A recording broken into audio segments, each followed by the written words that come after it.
ಬ್ಯಾಂಕ್ಗಳಿಗೂ ಹ್ಯಾಕರ್ಗಳ ಬಿಸಿ ತಟ್ಟುತ್ತಿದ್ದು, ಅಂಕೋಲಾದ urban bank ಖಾತೆಯಿಂದ ಬರೋಬ್ಬರಿ 33 ಲಕ್ಷಕ್ಕೂ ಅಧಿಕ ಹಣವನ್ನು ಪಂಗ್ನಾಮ ಹಾಕಿದ ಘಟನೆ ಸಾರ್ವಜನಿಕ ವಲಯದಲ್ಲಿ ಆತಂಕ ಸೃಷ್ಟಿಸಿದೆ.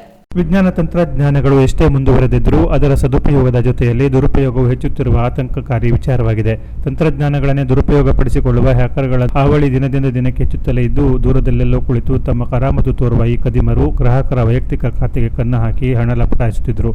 ಆದರೆ ಮತ್ತು ಒಂದು ಹೆಜ್ಜೆ ಮುಂದಿಟ್ಟು ಬ್ಯಾಂಕಿಂಗ್ ವ್ಯವಹಾರವನ್ನೇ ತಮ್ಮ ಕಪಿಮುಷ್ಟಿಯಲ್ಲಿ ತೆಗೆದುಕೊಂಡು ದಿನವೊಂದಕ್ಕೆ ಲಕ್ಷಾಂತರ ಕೋಟ್ಯಾಂತರ ರೂಪಾಯಿ ವಹಿವಾಟನ್ನ ದಿಕ್ಕು ತಪ್ಪಿಸಿ ತಮಗೆ ಬೇಕಾದ ಖಾತೆಗೆ ವರ್ಗಾವಣೆ ಮಾಡಿಕೊಳ್ಳುತ್ತಿರುವ ವ್ಯವಸ್ಥಿತ ಜಾಲ ಹೆಣೆಯುತ್ತಿದ್ದಾರೆ. ರಾಜ್ಯದ ಹಾಗೂ ದೇಶದ ನಾನಾ ಕಡೆ ಇಂತಹ ಪ್ರಕರಣಗಳು ಆಗಾಗ ಬೆಳಕಿಗೆ ಬರುತ್ತಲೇ ಇವೆ. ಅಂಕೋಲಾ ತಾಲೂಕಿನ ಮಟ್ಟಿಗೆ ಹೇಳುವುದಾದರೆ, ಅರ್ಬನ್ ಕೋಆಪರೇಟಿವ್ ಬ್ಯಾಂಕ್ ಅಂಕೋಲಾ ಇವರು ಕಾರವಾರ ಪ್ರತಿಷ್ಠಿತ ಇನ್ನೊಂದು ಬ್ಯಾಂಕ್ ಮೂಲಕ ತಮ್ಮ ಆನ್ಲೈನ್ ವಹಿವಾಟು ನಡೆಸುತ್ತಿದ್ದರು ಎನ್ನಲಾಗಿದ್ದು, ಅವರ ಖಾತೆಯಿಂದಲೂ ಇದೇ ರೀತಿ ಹ್ಯಾಕಿಂಗ್ ಮಾಡಿರುವ ಸಾಧ್ಯತೆ ಕೇಳಿ ಬಂದಿದೆ.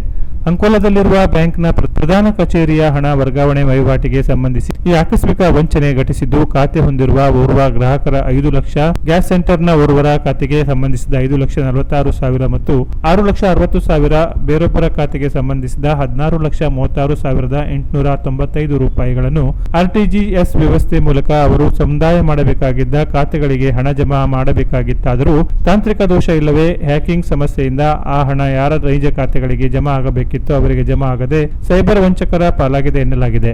ಹೀಗಾಗಿ ಈ ಮೇಲಿನ ಎಲ್ಲಾ ಖಾತೆಗಳಿಗೆ ಸಂಬಂಧಿಸಿದ ಒಟ್ಟು ಸುಮಾರು 33,42,895 ರೂಪಾಯಿ ಹಣ ವಂಚನೆಯಾಗಿದ್ದು, ಸೈಬರ್ ವಂಚಕರು ಜನವರಿ 24ರಿಂದ 27ರ ನಡುವೆ ವಂಚನೆ ಕೃತ್ಯ ನಡೆಸಿರುವ ಸಾಧ್ಯತೆ ಕೇಳಿಬಂದಿದ್ದು, ಈ ಕುರಿತು ಬ್ಯಾಂಕಿನವರು ಕಾರವಾರದ ಸೈಬರ್ ಕ್ರೈಮ್ ಪೊಲೀಸ್ ಠಾಣೆಯಲ್ಲಿ ದೂರು ದಾಖಲಿಸಿದ್ದಾರೆ ಎನ್ನಲಾಗಿದೆ. ವಂಚನೆಯಾಗಿರುವ ಕುರಿತು ಹೆಚ್ಚಿನ ಮತ್ತು ಅಧಿಕೃತ ಮಾಹಿತಿಗಳು ತಿಳಿದು ಬರಬೇಕಾಗಿದೆ.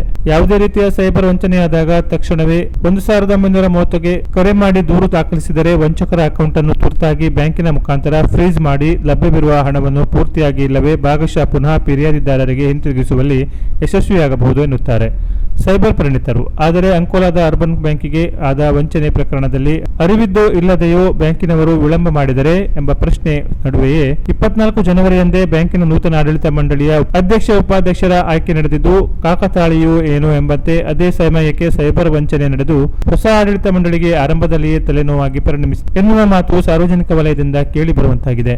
ಒಟ್ಟಿನಲ್ಲಿ ಬೇರೆ ಬೇರೆ ರೀತಿಯಲ್ಲಿ ನಡೆಯುತ್ತಿದ್ದ ಸೈಬರ್ ವಂಚನೆ ಪ್ರಕರಣಗಳು ಈ ಹಿಂದೆ ಹೆಚ್ಚಾಗಿ ವೈಯಕ್ತಿಕ ಖಾತೆಗೆ ಕನ್ನ ಹಾಕುತ್ತಿದ್ದರು.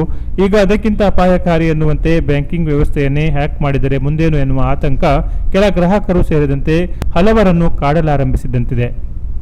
Canara plus news, Ankola.